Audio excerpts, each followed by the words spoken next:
আফগানিস্তানে ৮০ দশকের আরও আগে আফগানিস্তানে যখন সোভিয়েত বাহিনী আক্রমণ করে তখন আফগানিস্তানের এই প্রেসিডেন্ট ছিল ডক্টর নাজিবুল্লাহ। ওই নাজিবুল্লাহ রাশিয়ার সহায়তায় সে ক্ষমতায় ছিল। তখন ছিল মুজাহিদদের গ্রুপ, ৭টা ইসলামী সংগঠন ছিল আফগানিস্তানে, আমার পরিষ্কার মনে আছে। তখন এই ৭টা ইসলামী দল এক হয়ে পড়ে এবং এক হয়ে ওই যে সোভিয়েত ইউনিয়নের লাল বাহিনীকে পরাজিত করে ডক্টর নাজিবুল্লাহকে হত্যা করে, এবং সে অবৈধভাবে ক্ষমতায় ছিল।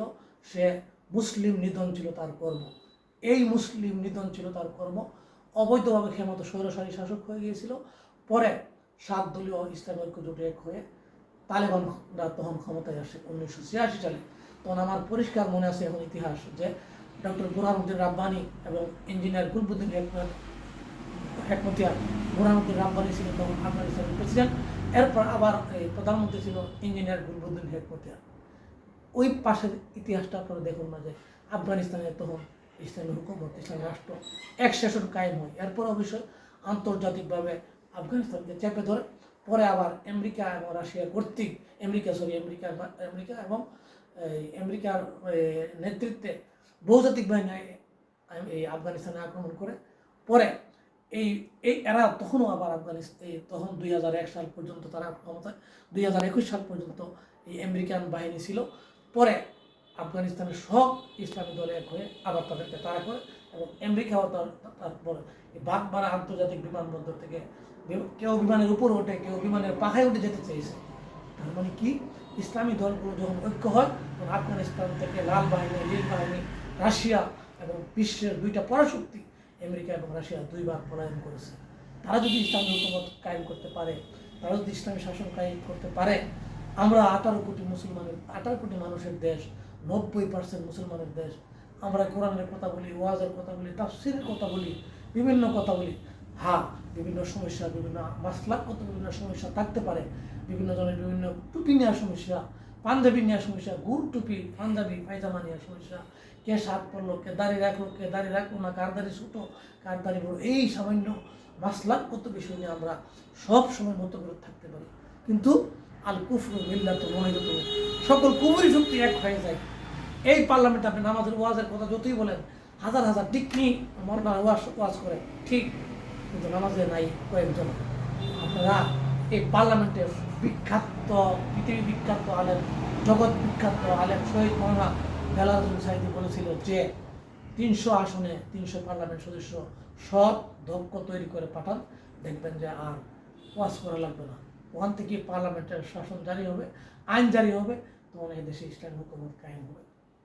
আমি আপনাদেরকে উদাত্ত আহ্বান জানাবো, রাসূল, পৃথিবীতে যত নবী রাসূল এসেছে 1,2,24,000 নবী এবং রাসূল প্রত্যেকেই কিন্তু যুদ্ধ এবং শহীদ এবং সংগ্রাম করে, আন্দোলন সংগ্রাম করেছে।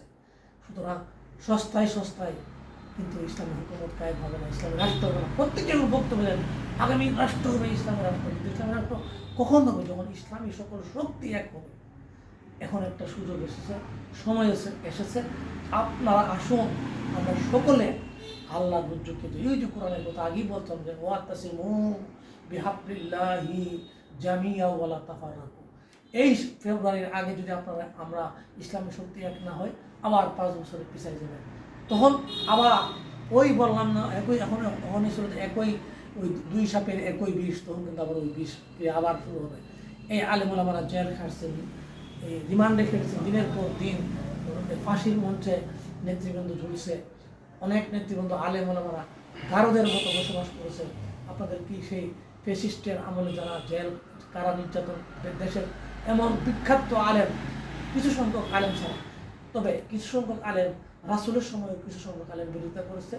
আর পৃথিবীর সৃষ্টি থেকে শুরু করে এই পর্যন্ত যুগে যুগে কিছু সংখ্যক আলেম দালাল ছিল, যারা সমকালীন রাষ্ট্রের আনুগত্য করেছে, তারা ইসলামের বিরোধিতা করেছে। তারা আলেম নামের জুব্বা পরে, টুপি পরে, দাড়ি পরে, পাঞ্জাবি পরে তৎকালীন ওই শাসক গোষ্ঠীর আনুগত্য করছে। কেন? তারা সুবিধাভোগী, তারা সমাজকে ইসলামী হুকুমতের পথ দেখায়নি, বরং রাষ্ট্রকে আরও কীভাবে ফেসিস্ট করা যায় এইভাবে ভূমিকা রেখেছে।